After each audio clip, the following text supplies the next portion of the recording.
Hello and welcome to the channel. If you've been here before, welcome back, my friend.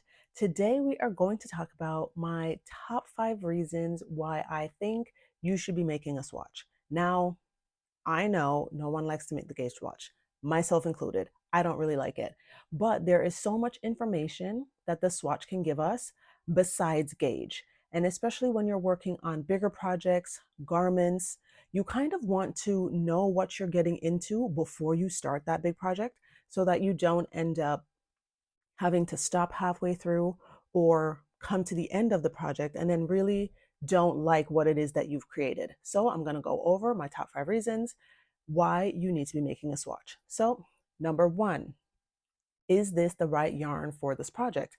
Now, I know sometimes you just like to grab yarn, grab a hook, and dive into a project, but not all yarns are suited for all projects.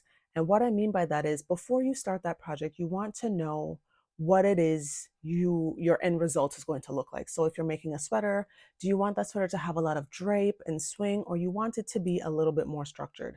Are you making a bag or a basket? Like, do you want it to be a slouchy bag or do you want it to have a lot of structure? You need to know how your end result is going to look so that once you choose your yarn, you know that that yarn is going to give you what you're looking for.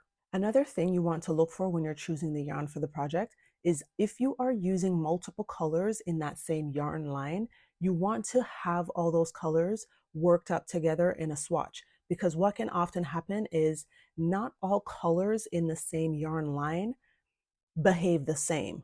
I have found sometimes that some colors are a little bit thinner and softer, while others are thicker and more rigid. So you really want to put those colors together just to make sure that the fabric you're creating isn't wonky because one is a little bit thicker than the other. So then it just looks a little bit weird and off. So that's also another thing you want to look for when you're making a swatch, when you're putting together your project, is if you're using multiple colors, just make sure you swatch them up together just to make sure that they work nicely together.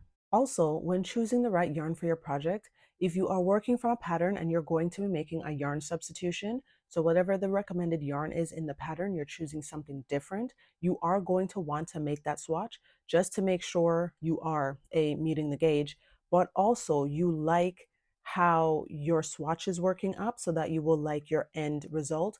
And then we also have to consider that not because two yarns are 100% superwash wool or acrylic or whatever the fiber is, that they're going to behave the same. They may not, so you're going to want to know that before you jump into your project. Okay, number 2, is your yarn and your hook playing nice together? And I know sometimes it is hard to choose a different hook because if you're like me, I can only use one type of hook. I can only use the Clover Amours. So when it comes to working with yarns that tend to be a little bit more slippery, like bamboo tends to be very slippery sometimes, I always have to make a swatch because I have to adjust my tension with that yarn to make sure my stitches aren't too loose and wonky. So I always have to make a swatch to get used to the combination of yarn and hook together. If you are someone that can switch between hooks, like you can use different styles of hooks without any bother. I can only use the Amours because it does bother my wrists when I use other hooks. But if you are able to switch up your hooks, then you might want to think about using, say, a wooden hook with a slipperier yarn.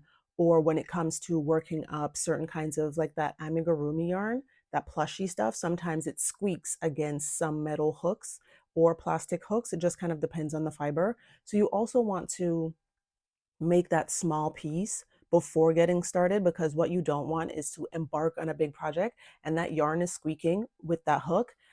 It's going to drive you crazy. It drives me crazy. So you just want to do those things, work out all those small kinks between the hook and the yarn before you get started so that you are going to enjoy the crocheting experience versus starting the project and just like you're over it. I know how that goes. So we don't want that. Okay, number 3 is how do my stitches look with this particular yarn?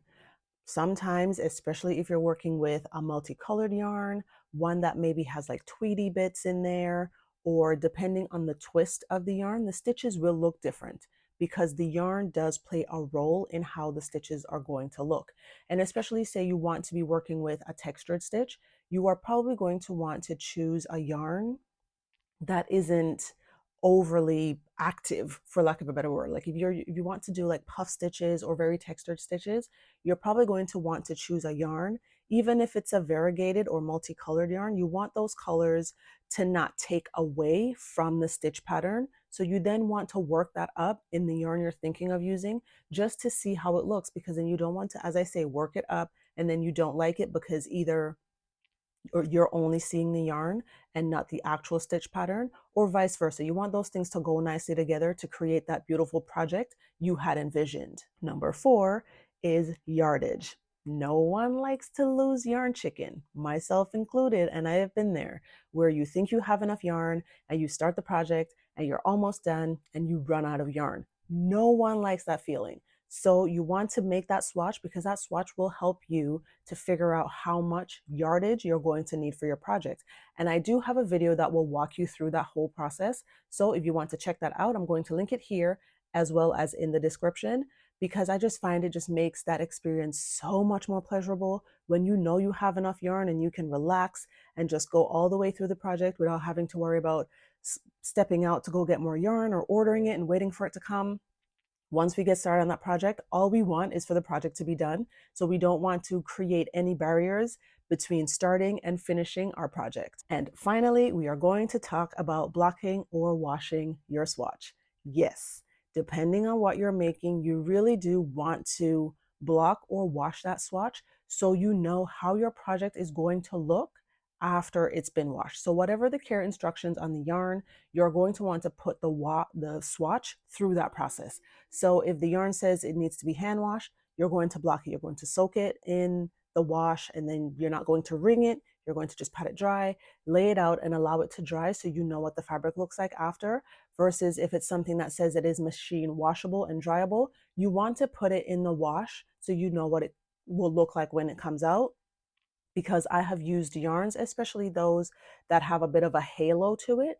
After it's been washed, some of them end up looking a bit matted, which is not a desirable look.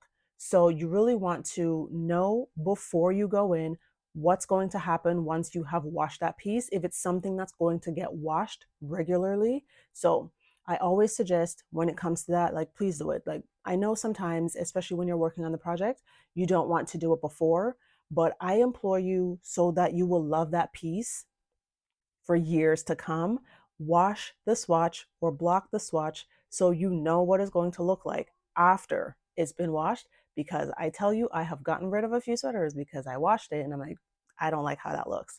And those are my top 5 reasons why you need to be making a swatch, so that you can create a seamless and stress-free experience from the start to the end of your next crochet project. If you enjoyed this video, please give it a thumbs up and consider subscribing to the channel.